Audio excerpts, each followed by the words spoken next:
इतिहास बदल चुका है। एलन मस्क अब सिर्फ दुनिया के सबसे अमीर इंसान नहीं रहे, बल्कि वो बन चुके हैं मॉडर्न हिस्ट्री के पहले ट्रिलियनियर, यानी एक ऐसा इंसान जिसकी संपत्ति अब 1 लाख करोड़ डॉलर के भी पार निकल चुकी है।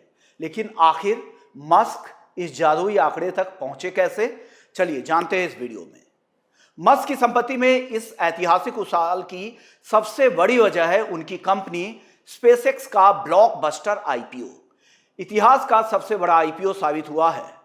इस शेयर सेल से पहले मस्क की संपत्ति करीब 780 बिलियन डॉलर की थी, लेकिन सिर्फ स्पेसएक्स में उनकी हिस्सेदारी की वैल्यू अब 866 बिलियन डॉलर हो गई है।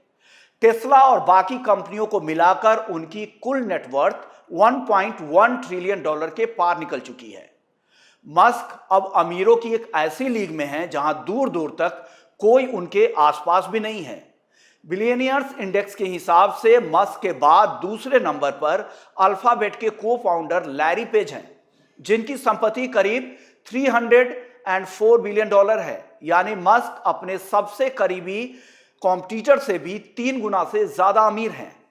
फोर्ब्स के मुताबिक इतिहास में मस्क के अलावा सिर्फ ओरेकल के लैरी एलिसन ही ऐसे व्यक्ति रहे हैं जिन्होंने कभी भी 400 बिलियन डॉलर का आंकड़ा छुआ था। मस्क की यह दौलत कितनी बड़ी है, इसका अंदाजा इस बात से आप लगा सकते हैं कि उनकी नेटवर्थ कई देशों की सालाना जीडीपी से भी ज्यादा है। आईएमएफ के अनुमान के हिसाब से एआई चिप्स का ग्लोबल हब माने जाने वाले ताइवान की पूरी इकोनॉमी करीब 976.7 बिलियन डॉलर की है। मस्क अकेले उससे ज्यादा अमीर हैं। यही नहीं, मस्क की संपत्ति भारत की कुल जीडीपी जो करीब 4.15 ट्रिलियन डॉलर है, उसके करीब 1/4 के बराबर है।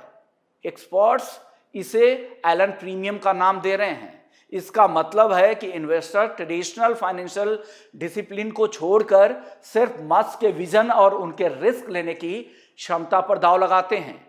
1971 में साउथ अफ्रीका में जन्मे मस्क ने पिछले 3 दशक में न्यूरालिंक से लेकर सोशल मीडिया प्लेटफॉर्म एक्स तक बिजनेस की हर डेफिनेशन को बदला है।